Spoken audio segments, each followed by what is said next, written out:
Let me put you on game. Don't listen to people who lose or you'll do the same. Stop talking to people who don't give a f*** what you saying.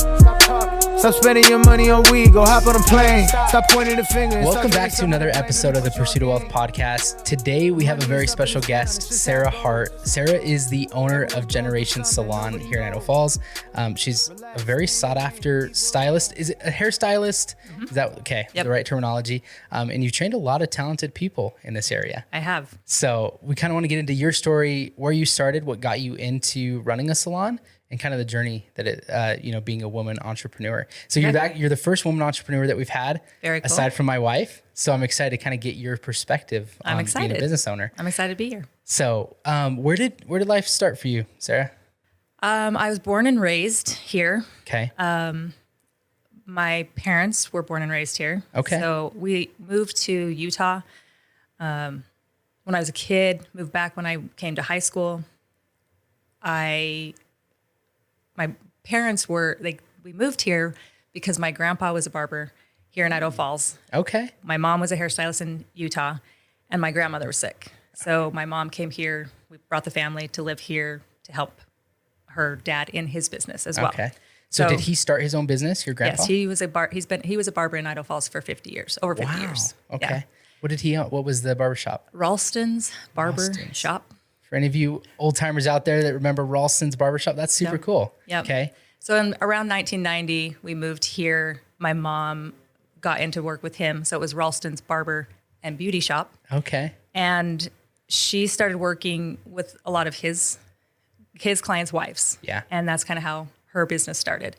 We lived in Utah, she taught beauty school. Okay. So she has a lot of background of teaching people. So when I decided I wanted to do it, I really wanted to teach people. Okay. She taught me, so I wanted to share that gift. So I did know that your mom was a hairstylist as well. Mm-hmm. I didn't know that it went back even another generation to your grandpa. Yes. And he started it. Yes. And that's kind of a cool dynamic for her to work in his shop, and then kind of, it's smart. Like, hey, you're coming in to get your hair cut. Well, we also offer like women's services as well for the wives and stuff. So that's awesome. So so you came back in high school. What high school did you go to? Idaho Falls. Idaho Falls High School. Go Tigers. Okay. Yep. I'm a Tiger as well. So, and then did you go to college after high school? I got married. I went, I lived in Colorado. I moved to be a nanny for about 6 months. Okay. I lived with a family there. And how did that happen? Like, were you just searching for nanny jobs in Colorado? Okay. It was super organic. It was for my church. Okay. I went to church. The lady and her husband were moving to Colorado.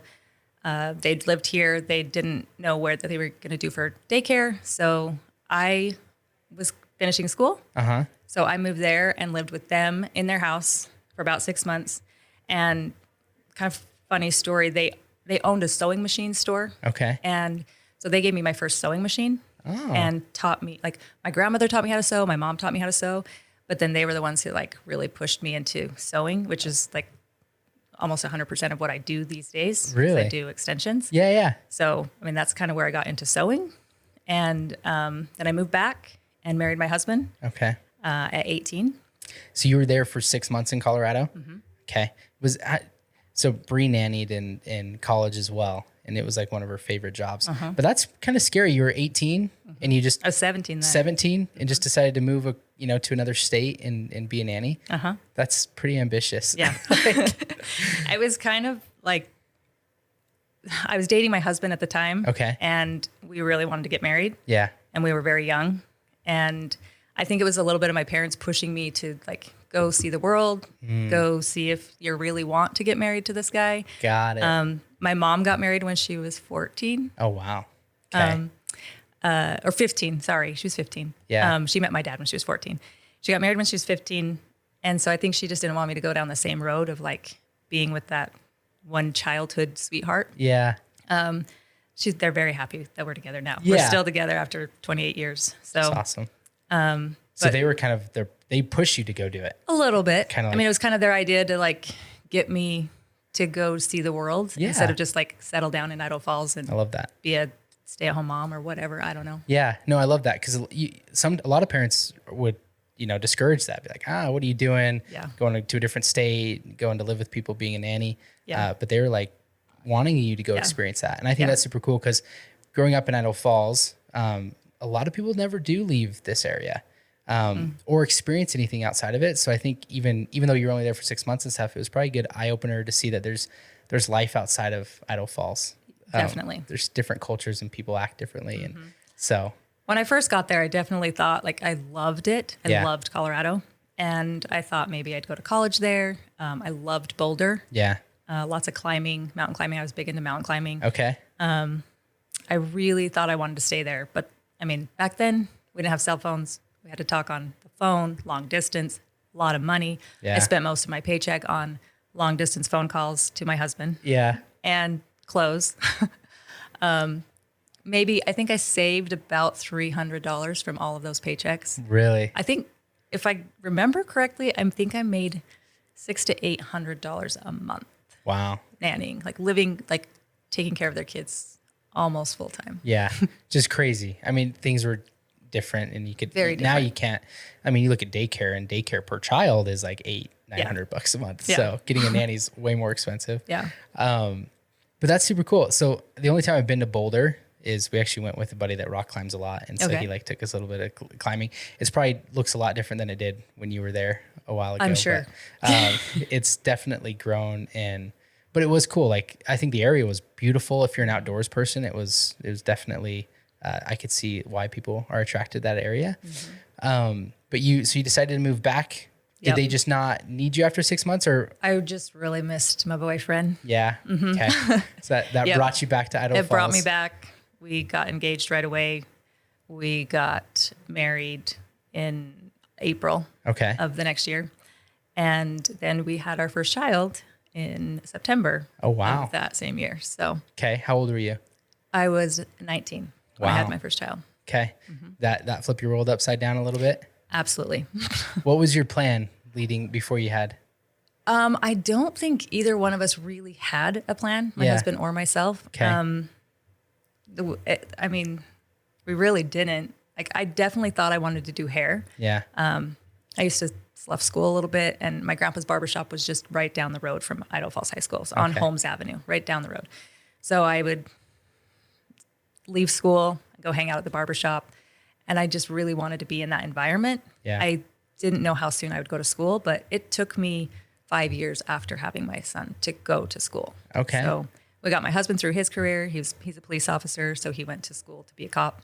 Okay. And then my grandpa passed away, and they had to leave that salon. And my mom opened a salon in her house. And so it opened the door for me to go to school, get my license, and then go work in her house. Oh, okay. And then my son, I had 2 sons at the time. Then they could hang out at the house while I did hair. Gotcha. So So leading up to that, were you a stay-at-home mom at the time before going to hair school? yes and no. Okay. I worked hard. Yeah. Like you had to. Like Oh, you, yeah. you had formula, diapers, all the things.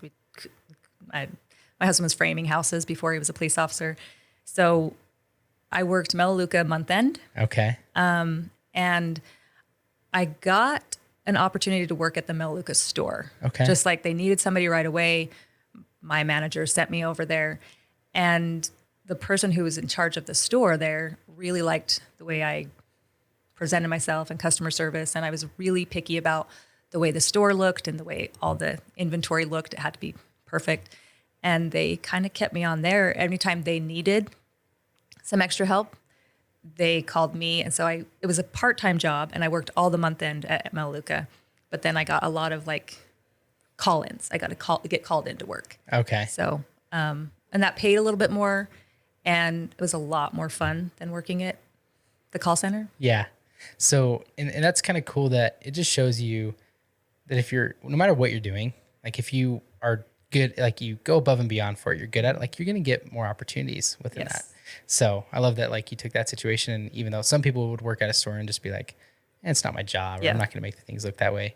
Yeah. But that leads to other things. So you did that was that the full 5 years you kind of did that? No, because that was actually for probably only a year. Okay. Then my husband, as soon as he finished school at ISU to be a cop, he got a job in Haley, in Bellevue, Idaho. So we moved to Haley, Idaho, over by Sun Valley. Yep. And we lived there for 3 years. Okay. And I waited tables. And Where at? the Sun Valley Brewing Company. Okay. That seems like that would be a fun job. It was a fun job, and it was hard work. The kitchen staff didn't speak English. Like, everybody spoke Spanish. Yeah. And I loved that because I had taken a lot of Spanish in high school. Yeah. And so me and Maria in the back room, constantly saying, "Como se dice cup? Como se dice banana?" Whatever. I don't know. And we were just like, I got to know the language pretty well. Yeah. And a lot of the customers spoke Spanish. I served beer. Yeah. And lots of good food. Yeah. I worked the lunch shift because my husband worked the night shift. Okay. So. And did you have family there? Like, who would watch the kids? So my husband's sister lived there. Okay. And her husband and their daughter at the time. And I also kind of nannied there too. So I watched another lady's kid, and then we kind of could swap a little bit, make a little extra money. Yeah. And basically, if my husband wasn't home to watch the kids, then his sister could pitch in a little bit, but she had a full-time job too. So we actually, I worked days, he worked nights, and then we didn't sleep a lot. I love that though. I love hearing those backstories. Because a lot of people can see where you're at now or what you're doing now and just be like, oh yeah, it's just, I wish I could do that. But there's like a lot that went. There's a lot that led up to that. It's like opportunities don't just come right away. So you guys, what brought you back to, when did you guys get back to Idaho Falls? Well, he got a job in Blackfoot. Okay. So we moved to Blackfoot and we lived there for a couple of years. That's where we bought our first home. And then that's when I went to ISU to go to cosmetology school. Got it. I lived in Blackfoot, so it was a pretty, I worked at the Sandpiper in Pocatello, waiting tables again, and I went to school. So 8 to 5 went to school, get off on the nights that he had off, and I would work at the Sandpiper. I was a cocktail waitress. You get a little bit more tips in the lounge area. Yeah. And I worked a lot and went to school there. And then the nights that he did work, I was home. So we didn't have really daycare then either. Wow. So we did have help from family on occasions, but we lived in Blackfoot. The family lived in Idaho Falls. So there were times when I'd go to Pocatello and go to school, go to Sandpiper. He'd take the kids to Idaho Falls. I'd drive home from the Sandpiper to Idaho Falls, pick up the kids, maybe stay the night, whatever. I don't know how we got through that time. Yeah. It was a little over a year and a half that I went to beauty school. Yeah. And I had 2 kids at the time. One was a kindergartner, one was 3. Wow. And I don't know how we did it, but we did it, and we didn't really have a lot of daycare. Yeah. But again, we didn't really sleep a lot either. Yeah. You figured it out. Like, that's the thing. Especially when you have kids young, it's like, you don't have a choice. Like, you have to figure it out. Yeah. It's like, what is your alternative? Yeah. And so you were 22 at the time you were going to cosmetology school? Okay. Looking back on some of the things, Bree was a hustler like that. Going to college, it was like she would work, because her story, anyway, her parents, she had a scholarship that she gave up to go to Phoenix with me. And because of that, her parents like, well, you're kind of on your own then. And, Bree's stubborn, and she's like, all right, I'll just figure it out. And she'd work 3 jobs and then go to school. And then she'd work the night shift for as a caregiver, because she's going to nursing school, and she'd work all night, get off at 7 a.m., come home and sleep, and go to class at 9. And I'm like, I don't know how you did that or how you function, but you just you figured don't it have out. a choice. Yeah. And looking back, you're like, I don't know how I did that either, but in the time you just did it. You just hope that it turns around and you'll have time to enjoy life a little bit later. Later on. Yeah, no, absolutely. So how long did cosmetology school take you? About a year and a half. Okay. Yeah. And then did you go work for somebody after that? I moved back to Idaho. We moved back to Idaho Falls. He got a job at the Idaho Falls Police Department. And so I came to work here, and I was working at my mom's house. Okay. And working at the Sandpiper. Okay. So she was still running. She was still running her salon in her house. And her neighbor hated that she owned a business next door. Their house. Yes. I mean, she lived on the corner of Sunnyside. So Sunnyside's a really busy road here. Yeah. And they were getting a lot more traffic. Anyway, Sunnyside was it was 2 lanes at that time. Yeah. So it wasn't as busy. But he just didn't really like that she owned a business. And so he fought and took her to the city and got her closed down. Oh, wow. So in that time, we moved over to Buck's gas station, KJ's gas station. Okay. You know where that is? Yeah. So it's one of my favorite gas stations. yeah. So before it was what it is now, it had a little salon in the back of KJ's. Really? Yeah. Okay. I had no idea. Yeah. So it was a 2-person chair salon. There was 3 of us. One of the ladies that worked there needed somebody else to come in. So my mom and I kind of split time there. Okay. And we worked there for, I think, a year. Okay. And then And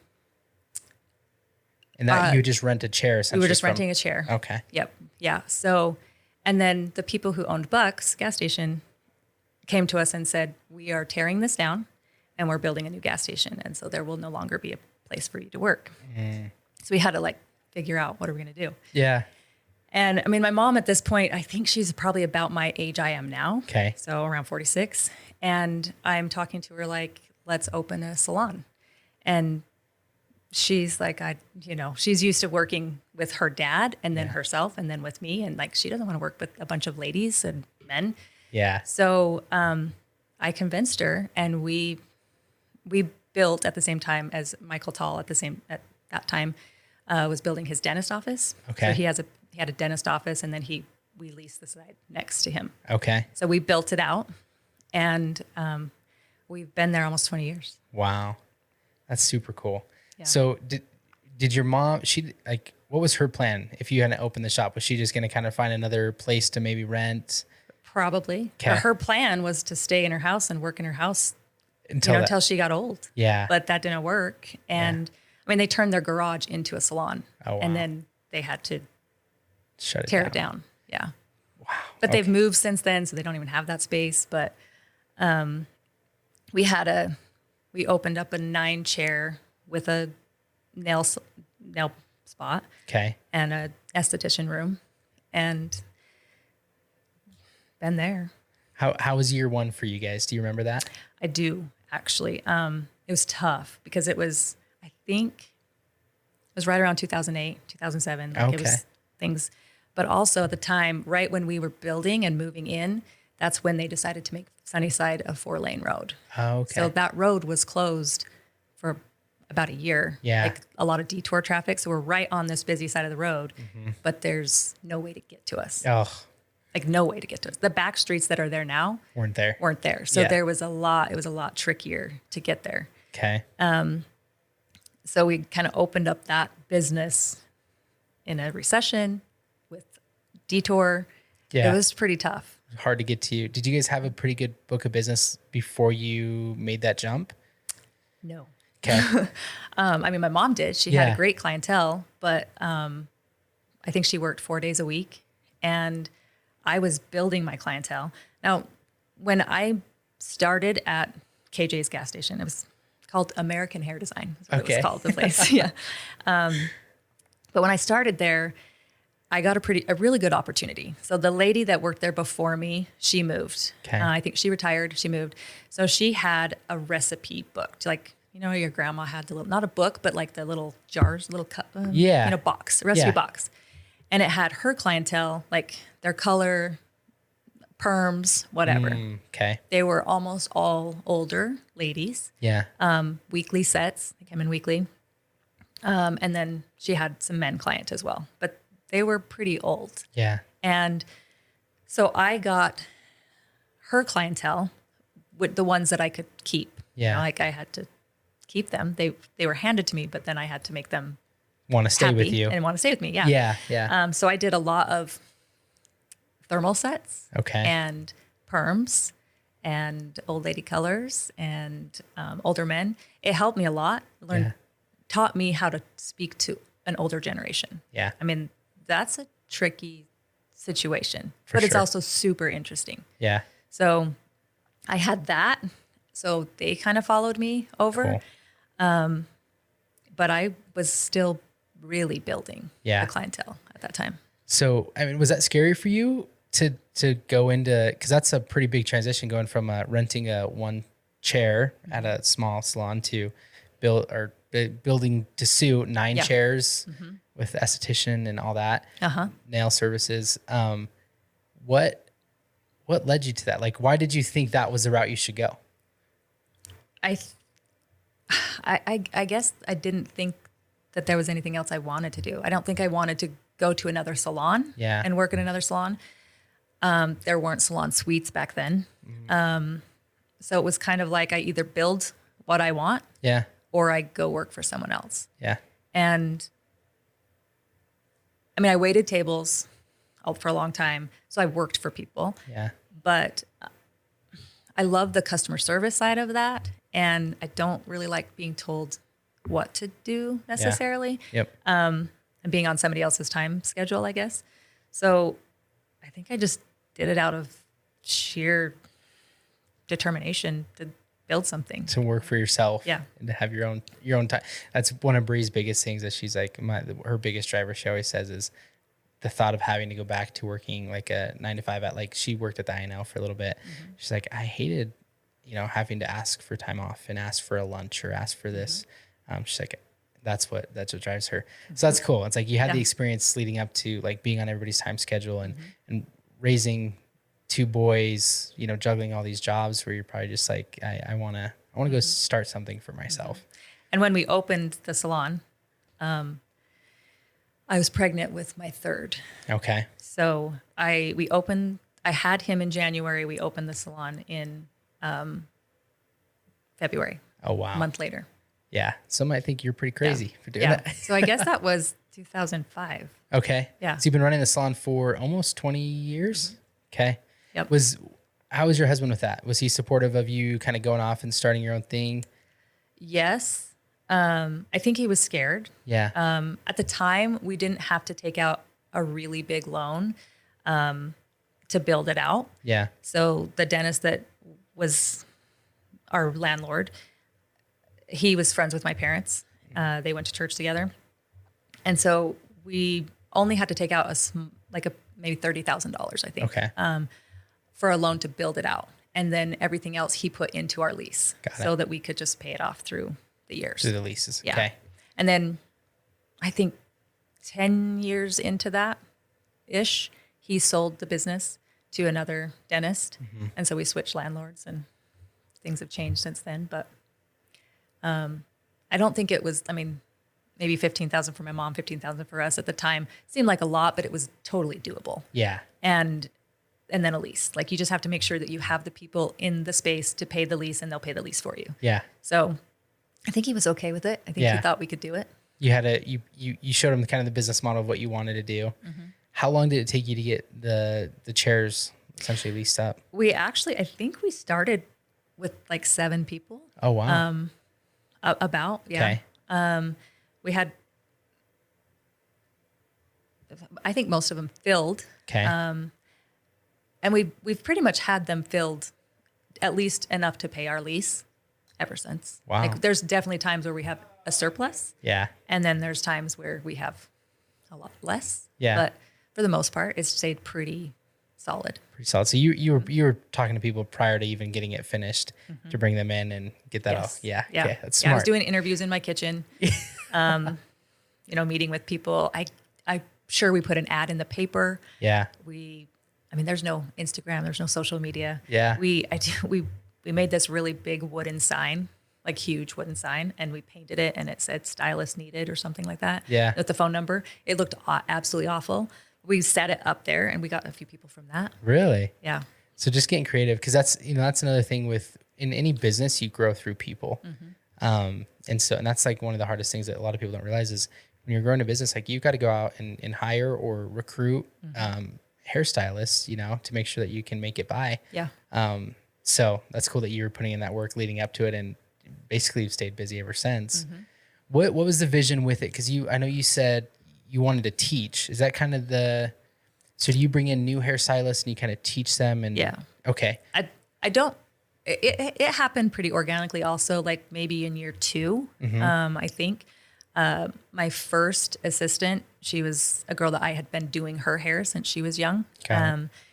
And she came to work with me, and it was kind of like, well, she couldn't afford the booth rent, so I'm going to let you booth rent for free, but you can shampoo my stylist and you can learn from me, whatever. And so that was kind of the first route. And then I think my second assistant we were talking earlier about Tiffany, was one of the assistants that I trained. She was my second assistant. Okay. And I think she assisted me for about a year after she went to beauty school.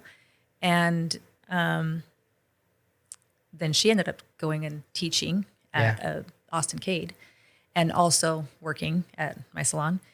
So I think it just kind of happened, and then I'd get another one, and then I'd get another one. Like this one would finish and this one would start. But I found out that I really enjoyed teaching them, and that it was something that I could do because I had the means to give them free booth rent. Yeah.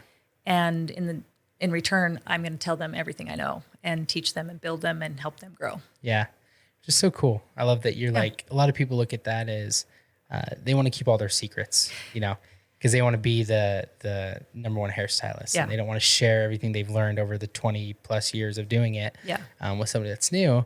But you took a different approach. You're like, hey, come in and kind of help me out, and I'm going to teach you everything I know. Back then, secrets were huge. Oh, yeah. Like somebody would leave you, they'd move, and they're like, can you give me my formula? And people are like, no. Wow. No, I came up with that formula. I'm not giving you that formula. That really happened. And now I think, we put our formulas all over social media. Yeah. We want to share our secrets. We want, everybody is way more into sharing our knowledge than we were back then. I feel like I was never like that. Yeah. Well, it sounds like you had the mentality of like, I'm just going to share what I've learned. And that's what, like, somebody that truly loves teaching, that is their goal. But a lot of people are secretive. Like the real estate industry is still kind of like that. Like, but there is no secrets. It's like there, and I'm sure with hair, like there's, you can have certain formulas and stuff, but at the end of the day, it's like nothing super, super proprietary. Like, so you might as well share it with people and help everybody do better. Yeah. That's where our, that's where I think our industries kind of are similar. Yeah. I talk to a lot of realtors that we are very similar in like I'm sure you get people in here and you teach them and you give them all your secrets and you help them build and you help them grow. Yep. And then eventually they're going to leave and they're going to go do their own thing. Yep. Which is like, for me, I want that so badly. When I interview people in the beginning, I always ask them, what are your goals? Like, do you want to own your own salon someday? Do you want to be on your own? Do you want to have a salon suite? Do you want a big, huge salon? Yeah.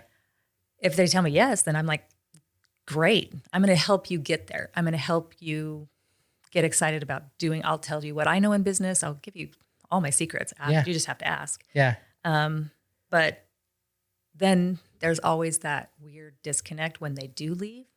And that's when it kind of like things go a little weird where you're like, I want them to leave, but it's also like, we have this relationship. I've given you all, I've taught you, I've helped you build, you've helped me build, you've taught me. And then you separate, and that's where there's a little. It's hard. Yeah, I remember when the first agent that left our team, and they're doing great. They started their own team, and we're still really close to them. But yeah, that first initial one was like you'd wanted that, and you knew it was coming, but then it's still like a divorce. You're like that piece of you, or that you felt like you've been a part of their life, and they've been a part of your life. Now they're going off in their own. It's hard. It is hard because, as much as you're like, well, we'll still get together for lunch. We'll still get together. It doesn't happen that often. No. Like you end up spending so much time with the people that you work with. Correct. And then when you don't work with them, you really don't spend that much time together. Yeah. You have to put in way more of an effort. 100%. And it's very hard to do. It's not that you don't want to. No. It's like we still love them, and we've gone to dinner with them a few times, but it is a lot harder because we used to go to dinner all the time. But it's because they're in the office and we just go. Yeah. So you're 100% right. Yeah. It's you're just naturally going to spend more time with those that are directly in your business. And that's what, I never opened the salon thinking like, we have 9 chairs. I'm going to get 9 people or 18 people, they're part-time, whatever, and fill them. And then we're all going to work here for 20 years. Yeah. Like that's never what I wanted in the first place. A lot of the people I taught, a lot of my assistants went on to be moms, stay-at-home moms. Some of them opened their own salon suites. Some of them opened salons. Some of them moved on to do makeup, aesthetics, whatever. I love that. I love that we connect on Instagram and I can still kind of keep track of them and see them. Yeah. But I don't see them in real life very often. Yeah. It's because you're busy.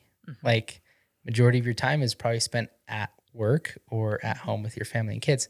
So it's like if they're not in one of those two groups, it's hard to spend time with them. And that's I see that with a lot of business owners. You see that. I mean, even friends outside of my friends are the ones that I work with on a day-to-day basis. Yeah. It's like I do have friends outside of that, but it's a lot harder to make time and go see them because they're not in I spend time with at work a lot. And if I'm not, then I want to be at home with the family. So if you're not in those two buckets, it's a little bit harder to squeeze you in.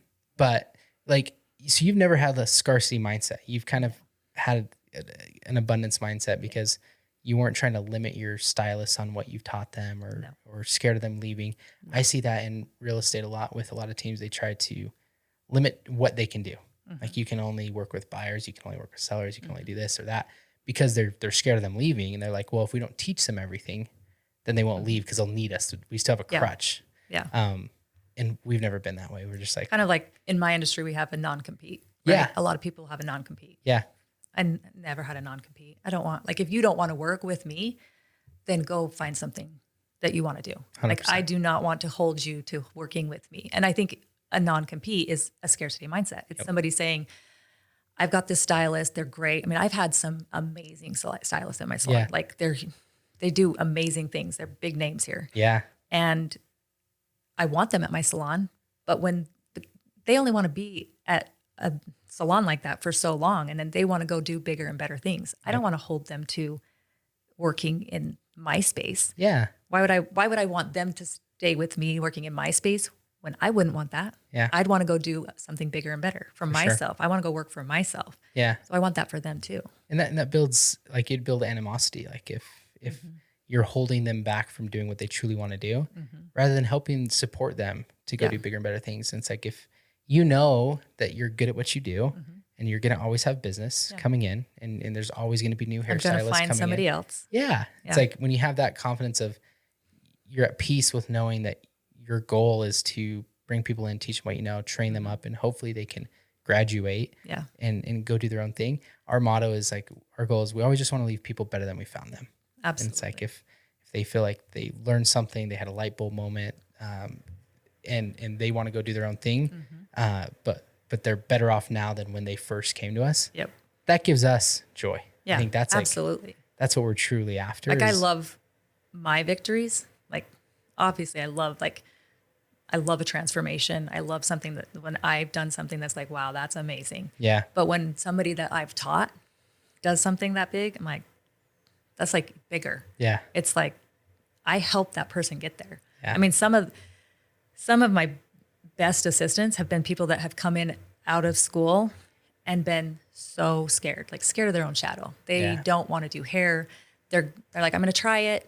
I'm probably going to end up going to work at a bank. I'm going to end up going to work somewhere else. They didn't feel like they learned enough in beauty school, which you don't. You absolutely don't. But they come in and I help them with their confidence. And I've never given anybody like a working interview where they have to come in and do hair for me, because I feel like I can teach anyone how to do great hair. Yeah. I can't teach somebody how to have a great personality. I can't teach somebody how to have a great work ethic. So when they come to me and I give them the questions and whatever, and I have them usually work with me at least 2 times, come and do a shadow day so that I can see if we're a good fit. Yeah. Like if they're a good fit for the salon, if they're a good fit for me, if the two of us work well together, or if we butt heads. Yeah. And then that's when I always go off of their personality. Yeah. And their work ethic. I love that. Cause we have the same mentality in that. Cause we look at agents and it's like, I can teach you anything you need to know about real estate. It's like, that's not the hard part. No. But I can't teach you how to have a good personality, have a good attitude, and wanting to work hard. Cause a lot of people get into real estate, and there's a lot of people that get their cosmetology license. And don't want to work. Yeah. And don't want to work. No. They're just like, I just got this cause I think that things are just going to fall through the sky. Yeah. Yeah. It's a hobby. There's a I lot want to of learn I want to be able to cut my kids' hair, cut my husband's hair. Yeah. A lot of Cut my part-time friend's hair. agents. I'll sell my my cousin's house when they want to sell. So it's like, there's a lot of similarities, I think, in that, because both of our careers, the barrier to entry is pretty low. Yeah. It's like school's not super long. No. It's not super expensive, which I think opened the door to a lot of people. And so a lot of people get licensed. And I've spent more on my continuing education just in the last year, like learning extensions through IBE, like more on that specific method than I did ever. Yeah. And especially through beauty school. Like it was Wow. way more than my beauty school training. Yeah. And like the fact that it's cool because you're continuing to train and learn new things to stay on top of the industry, which is what every successful person in any industry does. A lot of people would get licensed and just kind of do their hair and just continue We to do don't that. have to have any continuing education. Oh, Zero. really? Zip. Nothing. I didn't know that. We get our license and then we have to pay to renew our license every year. But there is absolutely no education involved. Like if you want to be great, then you have to do education. I mean, you have to. And a lot of people now, like education is so easy to come by. You can watch on YouTube, you can watch on Instagram, you can there's all kinds of online courses. Yeah. But for a while with COVID, we couldn't travel to go to beauty things. So it kind of stopped, but now it's getting much bigger again to go to in-person classes. And every time you go to an in-person class, doesn't matter. You're going to take away something, at least one thing. Yep. So the education is out there. Yeah. But you have to seek it. You do. You have to apply yourself into your industry. So we go to a lot of conferences for real estate, and they are expensive. And people are always like, complain about, I'm just not going to go. It's just, it's cost us much. It's not worth it. But you're right.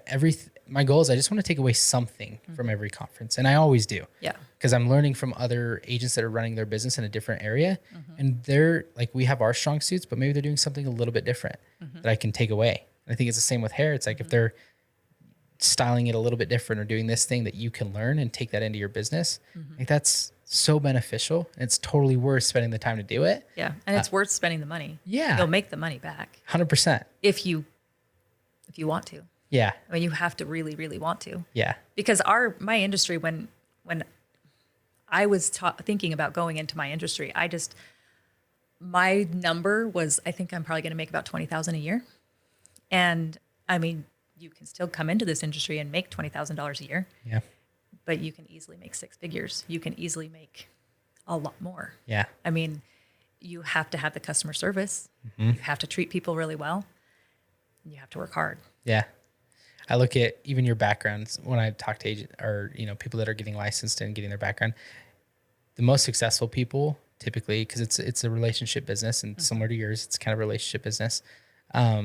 People that have served or waited tables are good. Bartenders, phenomenal, because they know how to talk to people. Know how to talk, yeah. Yeah, and they know how to just, the amount of people that it's probably the younger generation, and it could be social media and it could be all those things, but they're scared to talk to people.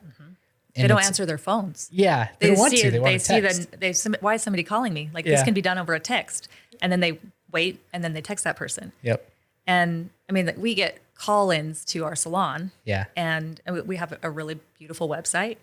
And people will call into the salon. And a lot of the girls, they'll take the phone call and then they can't take that client. So they write it down.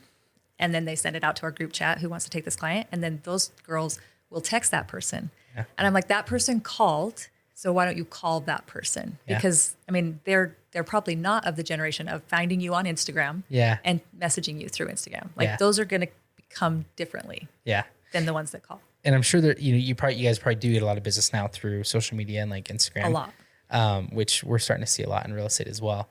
But yeah, you gotta tailor your audience. So it's if somebody, what is their preferred method of contact? If they do want to call, call them. But so many people are scared to call. So I love that you focused also on, you talked about building their confidence for people that come in and train under you. Yeah. You're not just focused on helping them become better hairstylists. You're just trying to focus on helping them become better people. And learn other skills. And the amount of people that just have low confidence nowadays is mind-boggling. Yeah. And so I love that you're recognizing that. And well, especially out of beauty school, I mean, you're required to learn so much. Yeah. I mean, you can be an esthetician, you can be a nail tech, you can be a hairstylist, you can do makeup, You can do all these things that you're licensed to do, and you come out and you're like, what do I want to do? Like, Yeah. I learned blonding. I learned a little bit of hair cutting. They don't know what to do with the skills until they have a mentor that helps them figure out how to do what they want to do. Yeah. I've always wondered that. Why did they branch it all into one license? Like, okay, well, they do for cosmetologists. yeah. So, but you can go to aesthetic school and become an esthetician. Okay. It's shorter. It's cheaper. Got you can it. go to nail school and become a nail tech. Shorter. It's cheaper. Got it. But you go to the full thing and you can do it all. Okay. But like, I wouldn't want to go and be an esthetician. Yeah. Because I learned the very, very basics of skincare. Yeah. I wouldn't want to go and be a nail tech because we got like 2 weeks on practice on nails. Yeah. So, I mean, you go and you become a cosmetologist, you become a hairstylist, whatever, and then a lot of us specialize. Can you just become a hairstylist and not get the other? Nope. So if you're doing that, you have to learn. You get it all. Huh. Interesting. But you also, if you decide you want to be a barber, you have to go to barber school. Yeah. But as a cosmetologist, at least now around here too, which I love that barbers are coming back because I felt like barbers were a dying breed and when they were dying with my grandpa. Yep. And I really wanted to be a barber, but I didn't want to just talk to men all day. Like I love my men client. I love talking to my guys client. They give me business advice. They help me in all kinds of things that my women clients do not help me with. Yeah. But I love the barber aspect. Like I love to cut men's hair, the beards, brows, waxing. I had no whatever. idea you did. I had no idea you even did men's hair. Yes. But yeah, barbering. So when I first got out of high school, like there wasn't a ton. There's definitely a lot more barbershops now. Tons. So the only place I used to go when I was in high school was like Fade and Color. And it was like one of the very I know few exactly ones. where it is. Yeah. And so when I My left, grandpa's shop was right around the corner. really? Okay. See, that's super cool. When I left to Phoenix, there's a lot more barbershops, and it was, Because there were barber schools. yeah. And so you'd get like the rate, like they'd get the blades and they do your, your skin razor fades and all that. And I was like, nobody does that in Idaho Falls. But then we came back 4 years later, and really over the last 5 years, probably we've really seen a growth in barbershops, and everybody does that now, and which is cool because it's more of an experience than going to like Great Clips or Sports Clips. It's like they just give you your typical cut. When you go to a barbershop, like you're there and you're talking to people, and there's good conversation, and you're relaxed, and They take care of you. Like they give you a really great lineup, and like, yeah. It's a lot different than a Great Clips or Sports Clip. Oh, for sure. So was it just from watching your grandpa that's kind of why you thought maybe you wanted to be a barber? Well, so when I was in beauty school, when you're learning, you get guards. You know what a clipper guard is, right? Yeah. So when I was in beauty school, we got our kit with our clippers. And we have guards. They're plastic guards, and they are really big. And my mom immediately told me, because she was using barber tools. And at the time, my grandpa's generation of barbers, they didn't use guards. Really? This generation of barbers uses guards. Yeah. So they had the Oster 76ers, and they were like, they had blades. Okay. So you would take off the blade and put a different blade on. Oh. So my mom was like, you're not using guards. So she taught me while I was in beauty school to not use guards. Oh, wow. So you can't use it as a crutch. So then that's what I do with my assistants. Some of them don't care. Yeah. They don't care enough about wanting to be a barber or do barber cuts. Yeah. They're like, I'm not gonna listen to you. I'll use my guards. Yeah. They're easy. Yeah. Right now, 2 of my assistants are really trying. One of them went to barber school right after beauty school. You can do that. And got her barber's license. Okay. And so she's learning from me barbering with the right clippers without guards. Really? Yeah. I love that. Yeah. That's super cool. See, I had no idea you trained on that stuff too. So looking back like 5 years ago, did you expect you'd be where you're at today? Maybe 5, even 10 years ago? Business wise, yes. Okay. Personal wise, no. Okay. Explain that. What do you mean? So when I realized I wanted to be a hairdresser and my husband's a police officer, Yeah. like I kind of put a cap on our income. Yeah. Like it's a cop and a hairdresser. We're not going to be rich. Yeah. Like we have a beautiful home. We bought at a really perfect time of the market when like our house was like 115,000. Yeah. Oof. Golden. And back then, like I didn't see Idaho Falls growing. I didn't Yeah. see us ever being able to sell our house for more or whatever. But my husband and I were really frugal. Yeah. We're tight with our money and we're not big spenders. We like to have a lot of fun. So we buy things like, you know, we fish, we have a jet boat, we have a drift boat, raft, Yeah. razors, that kind of stuff. We don't go on big vacations. Yeah. But we camp, we do outdoorsy things, a lot of things that are a lot less expensive. So Yeah. we could save our money. And we always bought used and then, you know, got nicer. Yeah. But I definitely put a limit on how much money we could make. I mean, unless he goes to work overtime, Yeah. this is his salary. Yep. And I didn't know how much money I could make as a hairstylist. So I just thought we were just going to live a simple life. But because we were such savers, Yeah. we bought some property in Swan Valley, Okay. right around the corner from where your parents. My parents did. Yeah. Yeah. How long ago did you buy that? 5 years, I think. Okay. Perfect timing. Yeah. Perfect timing again. Yep. And 2 or 3 years ago, we built on it just a little, like a shop with a little apartment because we want to retire there, Yeah. but we want to enjoy it right now. Yeah. So, no, 5 years ago, 10 years ago, I did not think I'd have like a second home. Yeah. I mean, it's not really a second home, but kind of. Yeah. You know, we have a couple properties under our belt. So cool. I'm making way more money than I thought I ever could. Yeah. And then I'm training all of these fun girls and guys. Yeah. You've trained a lot of big names kind of in the area and people that have worked at your shop, which is super cool. So just so you reference on that house, my dad just actually sold they're under contract on their cabin down there. Okay. Just for your little tidbit, I think there's a small, it's only like 2 bed, I've 1 seen bath. Yeah. And I think they're under contract at like 750. So yeah, you're probably sitting pretty good on your piece of property up there. I think, yeah. So, but like, what was the biggest lesson you've kind of learned being a female entrepreneur? Was it as easy as you thought it was going to be? What are some things that maybe you're like, I didn't even think about these things when I thought about running my own business, but these are kind of some difficulties I've had to deal with? For sure. I did not think it would be that hard. Like you go into it thinking, I got to be my own boss. I got to make my own schedule. I got to go to t-ball games. I got to go football games, whatever. My husband always had to go to games in his uniform. Yeah. And I could just rearrange my schedule to go. But it's way harder. Yeah. Way harder. I mean, it doesn't have to be that hard. Yeah. But if I want it to be what I want it to be, then it's hard. I mean, I definitely of the hustle mentality. Yeah. Like, I think a lot of people are moving away from that now. A lot of us are getting burnout. I know you talked a little bit about burnout. Yep. I've talked a little bit about burnout. But I feel like you have to hustle and you should hustle in a certain time of your life. Yeah. Because then you'll get to a place that you won't have to hustle. Yeah. Like my grandparents, my dad's parents, they owned a lot of property. Okay. And they had they had a lot of property in Island Park.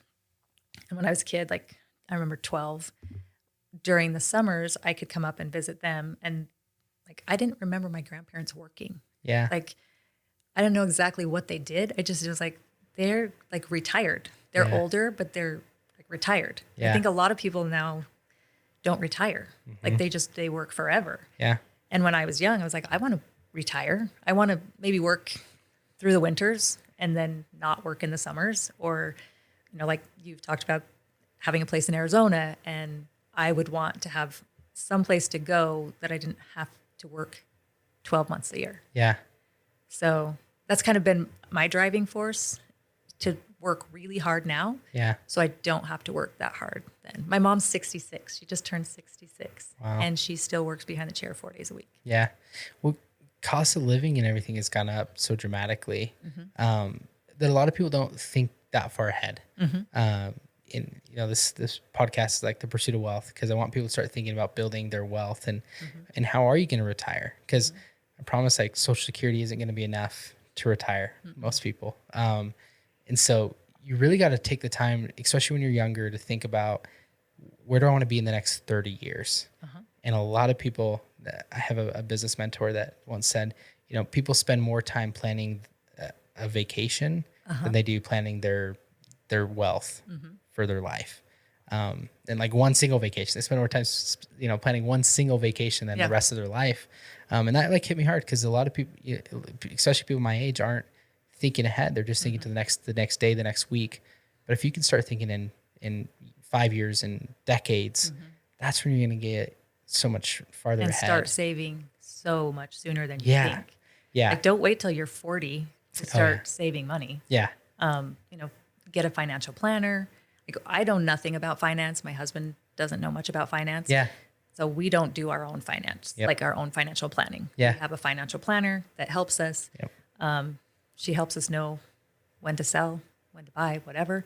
Yeah. And I mean, he has a pension and he has a really nice 401k. So those things are nice. But then as a hairdresser, I'm my own boss. I have to put away my own retirement. Correct. I have to plan for my own, our insurance. Like we have to plan and we do. So. Yeah. And it's going to pay off because it's going to allow you to kind of do the things that you want to do when you want to do them. Yeah. A lot of people don't realize they don't plan ahead, and then they end up working until they're 65 or 70 or or forever until they die. It's like we want to kind of bring that awareness to it. And I like that you said that you don't know much about finance and your husband does it. So you hired somebody that does. Yes. And you brought them. It's not who, it's how. Exactly. The who. It's not the how, it's the who. Yes. Yeah. Yeah. But it's a good book. like you're good at hairdressing and you're good at running your business and you're good at doing that. So it's like focus on doing that. You don't need to, I think it's good to like kind of have a base knowledge of a lot of things, but you don't need to be the expert. I could spend a year and learn everything I need to know about taxes and do my own taxes. Yeah. Or I could focus on my business and growing that and just hire somebody that spends all day learning about tax code. Yeah. What to write off and what not to write off and how to report things. And so I try to share that with people. It's like, focus on what you're good at and then bring the who's into your world that can help balance out the rest of those aspects. Yeah. Because there's some very smart people that I look at, like it's always the engineers. The engineers want to do everything on their own because you can learn it all. But then you're good at everything and you're not great at one thing. Yeah. You look at people that have built really good wealth, like Elon Musk and Bill Gates and all these guys. It's like they didn't diversify. Right. They went all in on becoming an expert at one thing and focusing on that. Yeah. And then when you have enough wealth, then they kind of diversified. Yeah. But it's like, learn how to be great at one thing. Steph Curry is phenomenal 3-point shooter. He's not going in and trying to figure out how to like dunk and, do all these things. He's like, I'm just going to focus on becoming really good at this 3-pointer. So. And yeah, in my career, it's, you definitely want to be like, I specialize. I do primarily extensions right now. But I haven't done that forever. Like I've definitely worked on my hair cutting, worked on my hair coloring, worked on my toning, all of that kind of stuff, but found something that I like really, really liked. And that's when I really pursued that. And that's when I dial it in. Yeah. And that's where I spend my time. That's where I spend my money. That's where I really focused right now. I still have my men's clients, a few. I still have color. Like I color the people I do their extensions. I color their hair. I cut their hair. I still do all of that. I still need clients to teach the people that are coming in. For sure. But primarily focus on that one thing. So if I'm doing that 3-4 times a day, I'm going to become a master at it. Yeah. But you can't focus on something like that right in the beginning. For sure. Because you've got to learn all the basics too. Yeah. You got to learn the basics, then you got to decide what you want to do. Yeah. Did you have, who was your mentor? Like my mom. Okay. For sure. My grandpa. Yeah. I mean, I watched my grandpa talk to people, and that was, I think, his biggest gift. He would, a lot of times he'd have 6 guys lined up because he never took appointments. So there'd be 6 guys lined up waiting for their haircut. And he's like, I'm hungry. I need a break. So he'd go over to his little microwave and warm up his lunch. And then he'd pull up his chair and he'd sit there and eat while he'd talking to these guys. Like he put the cape on them first, so they're not going anywhere. Yeah. And then he'd sit down to eat. And like, I would always just be like, that's so funny that he can just, pop a squat and hang out. And his clients are fine with that. Yeah. Because they know like he just had a way with words to talk to them. Yeah. And my mom can talk to people. Like she can talk to anybody. Yeah. She can talk about politics and finance and all kinds of stuff. That was the one thing that when I came into it, I was scared about. Yeah. Like I was very shy growing up, and I wasn't ever a loud person. Yeah. I didn't know how to talk, like start a conversation. And so that was what I was very scared about at first. I was getting the paper, I was reading about sports. I learned to find out what your client is interested in and then learn on that topic. Yeah. And like some of my guy clients are huge into fly fishing. Yeah. And I fly fish. But at the time that I met them, I didn't. Yeah.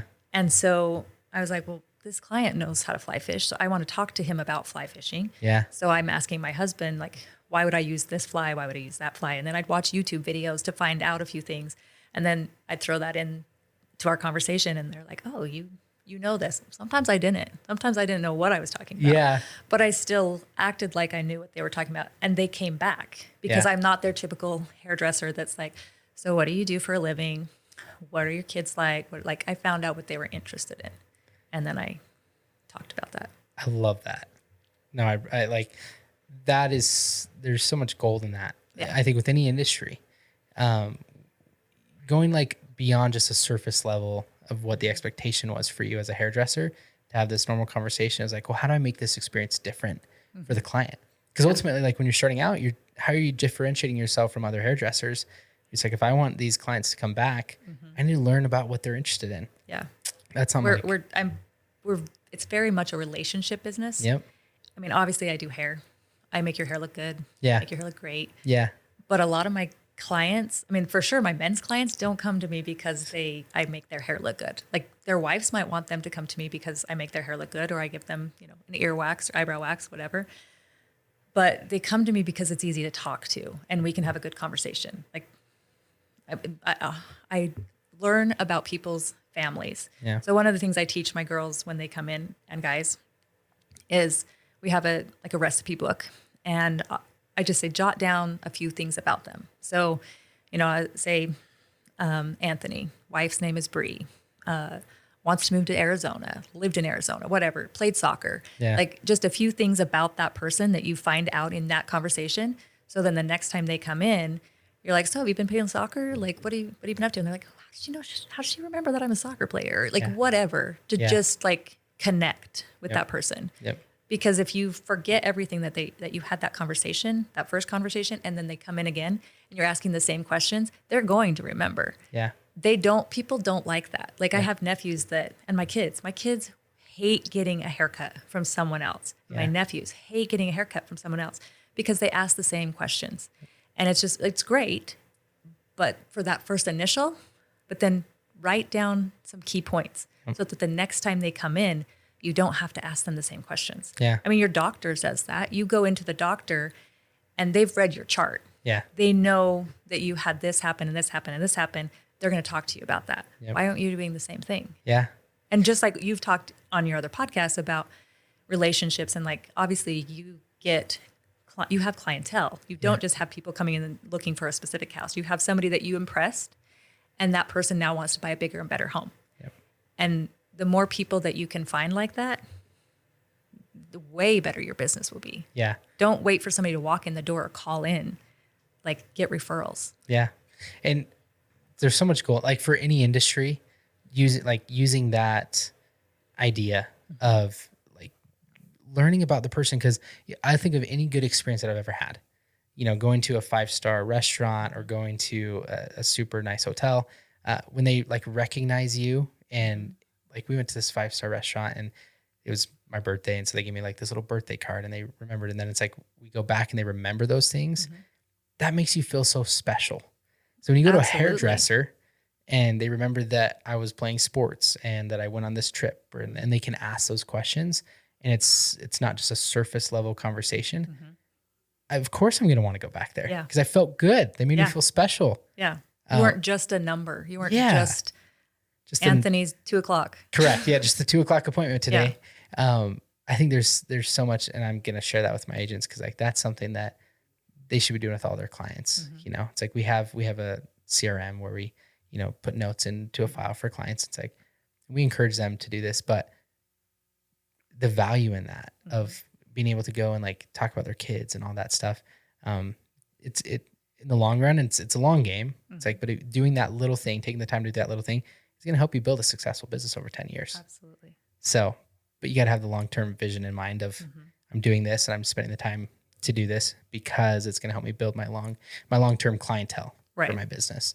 And even like, you know, saying you were nervous to come into this podcast and then saying you went and listened to a bunch of the episodes. It just shows how you prepare for situations. And let's go back to like, I was called by your executive assistant 2 days ago. Yeah. So it wasn't like, and I mean, I don't have time in my schedule. I am busy from like, I wake up at 5:20. I go to bed at 9, but I'm busy all day. Like I am busy. For sure. So when you're like, I did your wife's hair last week. Yeah. And we talked a little bit about just life, and you two are so interesting to me. And I know Bree from when she was a younger kid and everything, but I told her that I love podcasts. Yeah. And then I get a call from your executive assistant on Monday. Anthony wants to invite you to be on the podcast in 2 days at 10 to 11. And I'm like, okay, I'll do it. And I had to call 3 different people to rearrange my schedule to do it. Yeah. But I love podcasts. I love listening to podcasts. I learn something new from every podcast I listen to. I listen to business podcasts, primarily business podcasts. But I was like, yeah, I would love to be on a podcast. So I made it happen. Which is awesome. But then I was like, I have to prepare. I want to know what this conversation is going to be like. Yeah. So, but by the end of the week, I'll have listened to all of yours. So you need to make sure you keep continuing to do them because they're great podcasts. Like, it's new favorite. Why I appreciate that. It means a lot. And Bree did. She came home and she's like, you should have Sarah on the podcast. I was like, that's a great idea. Yeah. So, you know, we got the executives to make it happen. And that's what her role is to really kind of help us do these things. Cause I do want to be more consistent in this. But like, you know, like if you don't have an assistant, we've got a lot of people in our business and it seems like every time we hire somebody new, it's like we fill their plate and then we've got more things that we need to like offload. But to try to focus on things that I like, because I love doing these things. Yeah. It's something that well, excites you should, me. because you're very good at it. Appreciate that. And it's not just for you. Like you're doing the podcast and a lot of people are getting something out of it. Yeah. So like that's your way to get back. Yeah. So, no, absolutely. Great. And I love hearing about, because I really am genuinely curious about everybody's business and how they structure it and how they got to where they're at, because there's little nuggets that, you know. There's all kinds of overlapping. Oh, like, yeah. You'll learn something from every type of business. Yeah. And I read a lot of books, self-help. I go to, you know, little business classes here and there whenever I can. A lot of times I'll get an invitation to do something, to go. Yeah. And I come home and I tell my husband, I booked out this time, I'm going to do this. He's like, why? I don't know. I got invited. I mean, I was telling you earlier, I decided to do Toastmasters, which is like a speaking gig. I did it with my friend like 5 years ago. Yeah. And we had to meet every week at 7 a.m., I think. But I got something out of it. Yeah. Like I wanted to be able to teach people and be able to talk in front of people. And I did not feel comfortable about that. So I was like, well, I better figure out how to feel comfortable about it. Yeah. So take a class, do an education, like improve that aspect. I'm a firm believer that like opportunities come to those that are ready for them.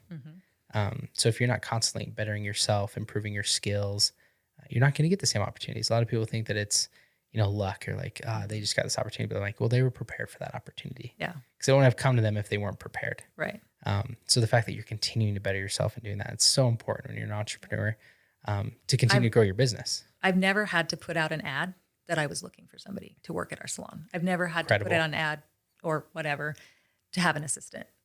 Like it's always like, again, I don't have a scarcity mindset. I have an abundance of mindset. Like if I'm looking for somebody, somebody will come. Yeah. Like I just know that that's what I have to put out there. Yeah.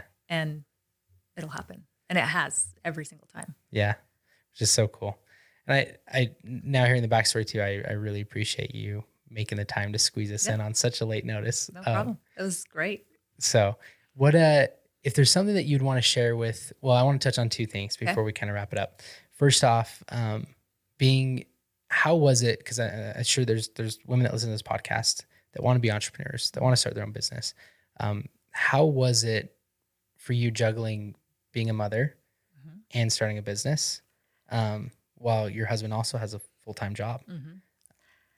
It was hard work. It was really, really hard work, but you you just put your head down and you do it. You do the work and you ask for help. You ask people who know more than you. Like I never want to be the smartest person in a room. Yep. I never want to be the richest person in a room. Like you always want to have people around you and people in your circle that are better than you that you can learn from them. Yep. Like if you're hanging around with a bunch of losers, get out.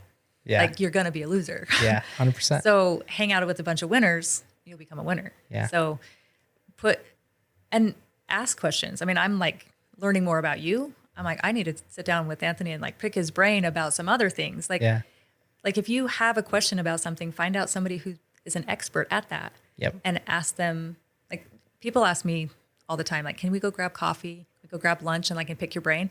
I don't have a lot of time for that. But I mean, help me do something and I'll help you. And it's a give and take. Absolutely. But yeah, and I love that you point that out. You know, a lot of people do, because we want to ask questions. We want to encourage people to ask questions and seek people that are at a higher level than you to ask those questions. But also realize that those people are busy. Yeah. And You better have something to bring to the table too. Absolutely. But if you have something to bring to the table and they have something to bring to the table, like you're going to learn something from each other. So make sure that you tell them like, hey, I want to sit with you and pick your brain, but I got some ideas for you too. Yeah. Because like, I'm quite a bit older than you. You're the same age as my oldest son. So like, I got some ideas for you. Yeah. But you probably got some ideas for me. Yeah. So just make sure that you're giving and not just taking. Absolutely. Don't take. Yeah. If you really want to get with somebody, go into their world. Yeah. You know, I've like the young agents that we have out there. Some of them, like for the longest time, I was opposed to taking on super young agents because the younger generation, that's like, if they haven't had another job and their first job is real estate, it's like, well, I'd rather them go get a job, figure out how to show up to work at a 9 to 5, you know, because when you're self-employed, you have a flexible schedule. It's just harder. I've just learned that it's just harder for those people. But I've had some young agents that were persistent about it. Like, what can I do? Do you want me to go hang up yard signs? Can I, you know, what could I do to kind of get into your world and then grow from there? That's what I encourage you to do. One of our agents wanted to shadow or just kind of work for us for a few weeks for free. He's like, just let me tag along. I can do whatever you need me to. I just want to learn about what you guys are doing and figure out real estate. What else are you doing? Like you can work for somebody for free. Yeah. Or you can sit at home and not learn anything. Exactly. Like I've learned so much more from doing something for free or, I mean, then I learn from my failures. I don't learn from my successes. Yeah. Like offer to do something for free for someone, offer to help them help you. Correct. Yeah. It's a great piece of advice. And then the other thing I want to touch on is what's been like if there's one piece of advice that you could give to anybody that's looking to start their own business, and grow a successful business over the last 20 years that you've been growing your business, what would be that one piece of advice that you'd give them? Find a mentor or a coach, someone to help them figure out their thoughts. Yeah. Like you've got the dreamer, you've got all these kinds of things going on in your own head, especially if you've got that entrepreneur mindset. You got to find somebody to help you map it out, I think. Yeah. And take lots of notes. I have lots of notebooks. Read lots of books, listen to podcasts. I mean, I educate myself at least 5 days a week. It's usually just with a podcast in the morning or a self-help book or a business book, something that you're just going to take away. Yeah. And I would say yes to everything that comes your way. Like you're not like in my business, I don't do fantasy colors. I have done fantasy colors because I wanted to know if I could do fantasy colors. I learned something from doing that fantasy color. And then I'm not going to post that picture because I don't want anybody else to come on to asking me for that fantasy color. But if you're not willing to fail, to try and fail, then you're not willing to be successful. Like you're not going to be successful unless you're willing to fail. Yeah. And sometimes you're going to fall hard on your face. Yeah. And that's when you're going to learn the most. Yeah. I think. So when you find out the most about yourself is how fast you can get back up. So being a knowledge seeker, there was a quote from this book I was reading it was Jim Rohn's book, but he said, it's not that you have a lack of resources, whether that's financial resources or anything, you have a lack of knowledge and understanding. every successful person is continuing to seek more knowledge and understanding. Yeah. And that's how you become successful. So I love that you shared that as, read books, listen to podcasts, do that. And I was not a good student in high school and elementary. I'm a year younger than most of my class basically. And so I struggled in school. Yeah. I didn't like learning in that environment, but I love learning in my environment. Yeah. Yeah. So like whether it's business, because I'm in business, or hair, like I keep my skills sharp. I learn more when I teach it. Yeah. So if you learn something, teach it to somebody, because then you're going to learn more from teaching that. It's the highest level of learning is teaching. Yeah. Yeah. So do you have a mentor today? Do you have a business coach or anything? I have a lot. Okay.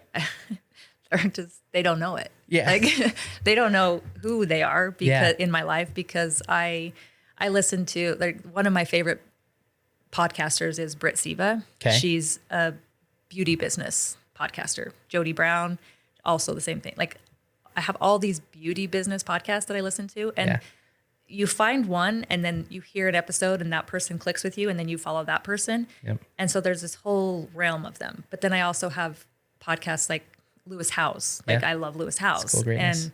And I mean, Dak Shepard. Like I love all these people that are like helping me learn. Yeah. They just don't know they're my mentor. But Yeah. I don't have a personal coach, but my clients too. Like I have quite a few successful clients, women and men. Yeah. And they're sitting in my chair with a cape around their neck. They're not going anywhere. So Yeah. I can pick their brains for as long as they're in my chair. Yeah. So I take advantage of that. That's super smart. I think it goes back to saying what surrounding yourself with the right people. Mm-hmm. Like your sphere should be your mentor group. Mm-hmm. And so it's like you should be in an atmosphere you're all helping each other progress. So no, I love that.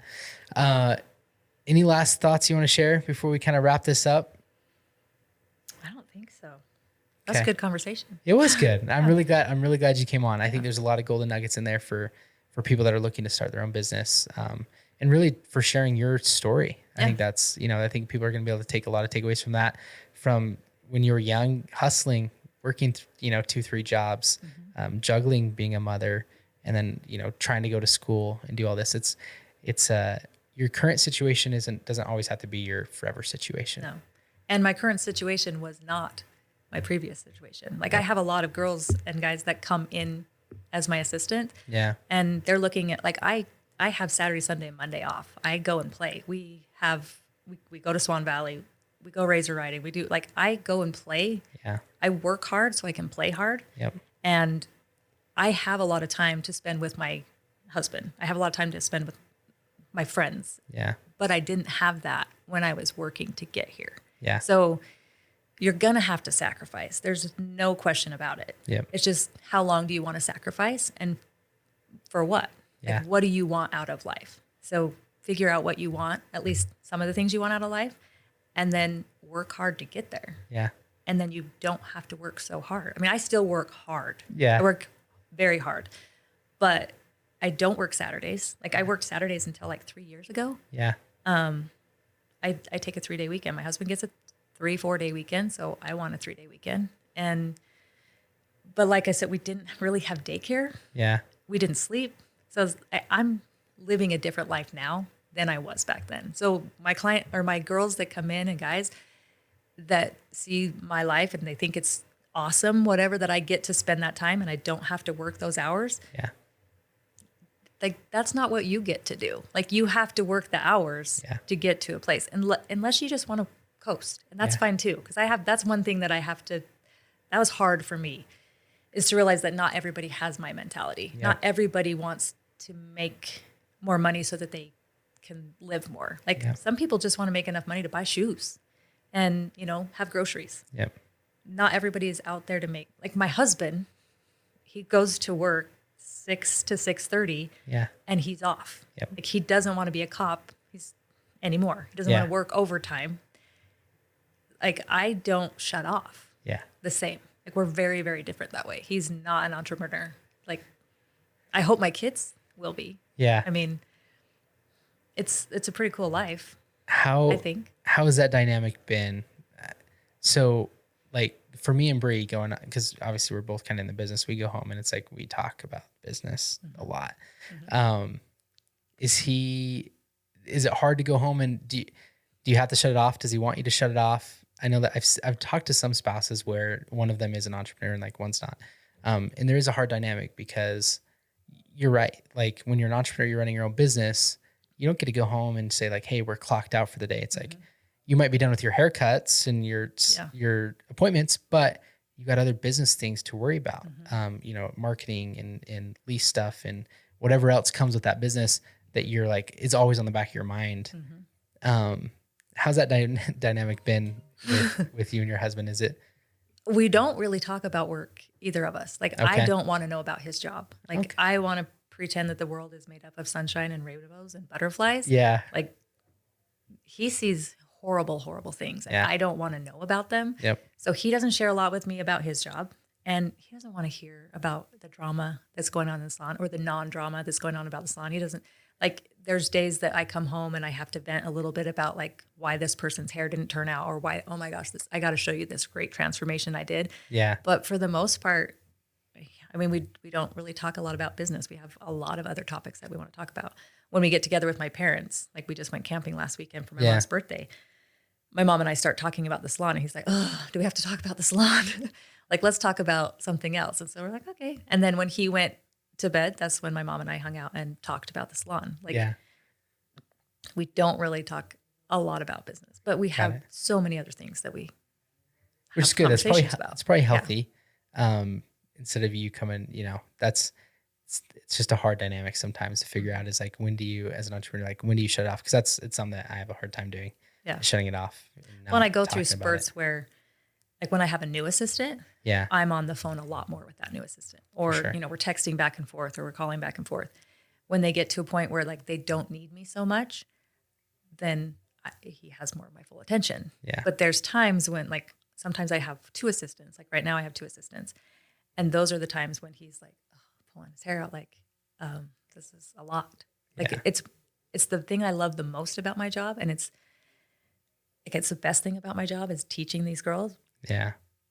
But it's also the most time consuming. And the most time consuming. Yeah. And I mean, I've thought about it hundreds and hundreds of times. Like, I can make so much more money opening up a suite and working for myself, by myself, and not teaching anybody else anything. Yep. And my life would be so easy. Yep. Like, if I didn't have to teach somebody, it was so easy. Yeah. But it would be boring. It wouldn't fulfill me. It wouldn't, like, I'd get lost. Yeah. And I'd probably get stagnant and stop having that drive. I don't want that. No, and I love that you share that. I think every business owner goes through that. They think about doing something differently than what they've done up to this point in life. I go back to think, if me and Bree were single producers and just selling our own real estate and showing houses, like we'd make a lot more money and not have to deal with a lot of the other headache. But then similar thoughts. It's like, well, do I actually just want to be showing houses for the rest of my life? Like, do I find the fulfillment in just that? Don't get me wrong. I love talking about real estate, showing houses and helping clients, but I find a lot of fulfillment in helping the agents find a career in real estate and help them with the business and that side of things. So I wouldn't be as fulfilled, I think, if I was just going out of the route. I mean, there has to be those people out there. Yeah. Or our world wouldn't work. Correct. Like, how like, if there aren't people teaching how to do hair. Yeah. And these girls come out and these guys come out and they're doing hair, and they can watch it on YouTube or Instagram or whatever, but they're not going to become who they want to be without somebody pushing them. Yeah. I think, and like really helping them and holding their hand and like encouraging them. Like so many of the people that have worked for me needed encouragement. Like, you can do this. I know you can do this. Like I tell them a lot, trust your gut. 'Cause that's what I do. I mean, I trust my gut, and sometimes my gut lies. Yeah. And it turns out completely wrong. Yeah. But I've learned something from that mistake. Absolutely. So love that. Last thing, where do you see yourself 5 years from now? That's a huge question. Big question. That's a whole story for another time. It's a huge question. We only have a year lease in our building. Okay. From now. So that's I don't know. So some growth. I have might be I happening. have a whiteboard with all kinds of ideas, but I don't know where it's going to put me. And it's scary. It's a scary thought because there's so many routes I can go. Yeah. And I got to find the right one. So when does it end? August of next year. Okay. So you got a little bit of time, but yeah, really got to get the ball rolling. Yep. Is the plan, it's kind of digging in, I don't know if you want to share it, but is the plan to grow the salon? Do you feel like, are you at a point where you want to continue to grow over the next 5 years? Or are you to a point where you're like, it's tricky because I've been really pushing growth like the last few years. I had somebody design a website that's beautiful. I hired a social media manager that's running our social media for Generations. Yeah. We have, as Generations Salon, a huge clientele. Yeah. Like huge. Yeah. The clients that I can't get into me anymore because I'm taking extensions, I push them on to the other people in my salon. Sure. So many of the people that walk in my door, in the salon door, they're relationships that I've built for so many years. Yep. So to just cut that off and close up and start something by myself, like that's a lot of work, 20 years of work that I've worked really hard to just throw away. Yeah. So I have the potential for huge growth. Yeah. And there's days that I'm like, I'm too old to start that. But then when I look back on when my mom was my age, when we opened what we have now, I'm not too old. Yeah. So I've got all kinds of ideas. I have too many. I want to hear. Yeah. I'd love to. We'll have to have you back on and dig into those, decide which route you're going to go on, and even talk through some of those things. Cause I'd be curious to see like, how can, I think everybody wants to know. Yeah. But I want to know too, but I don't. Like, you don't want to share it before you haven't decided what you actually want to do. But, I think you're probably to a point really in your career too, where you've spent the time building this, where you're going to have, there's ample opportunity. Yeah. And so now you got to decide, what are you going to say no to and what are you going to say yes to and which route you want to go. A lot of people, you get to those crossroads, you hit the exponential growth curve where you're going to have just an abundance of opportunity. I think you're there. Yeah. And you're just like, okay, which route do I want to go? Yeah. So, well, stay tuned because we're going to find out what Sara decides to do in the next little bit. And we'll have to have you back on where we can dive a little bit more into maybe your business and things that you have planned out for the next few years. So, where can people find you on social media? What's your Instagram? My social media is Sara Jane Hart, SaraJanehart. And our Generations social media is Generations Salon. Okay. And then we have a website. Just Google Generations Salon LLC, and we have a website right there. Sweet. Okay. So, you guys taking on new clients? Always. Always. Yep. Okay. And I'm taking on new extension clients. Okay. So we do the invisible bead IBE method at my salon. Okay. And it's huge. Huge. I'm not going to act like I know exactly what that is, but it sounds really cool. It's amazing. It's the next best thing. It's big. Cool. Yeah. So if you guys want your extensions done by Sara, she's phenomenal. Is the easiest way just to jump on the website, kind of book? You can email through the website. So you get on the website and then you can send me an email or DMs through Instagram. Okay. So. Cool. We'll definitely reach out. I want to thank you for coming on and making the time. I know you're super busy and you've already gotten a few phone calls, so I know it's fine. We'll let you get back into things. Stay tuned for our next episode, guys. If you have questions or you're interested in talking to Sara or getting your hair done, definitely shoot her a DM or jump on her website. So until next time. Don't listen to people who lose or you'll do the same. Stop talking to people who don't give a f what you saying. Stop spending your money on weed, go hop on a plane. Stop pointing the finger and start taking some of the blame. Let me put you on game. Control your emotions, most of the time it's really not worth it.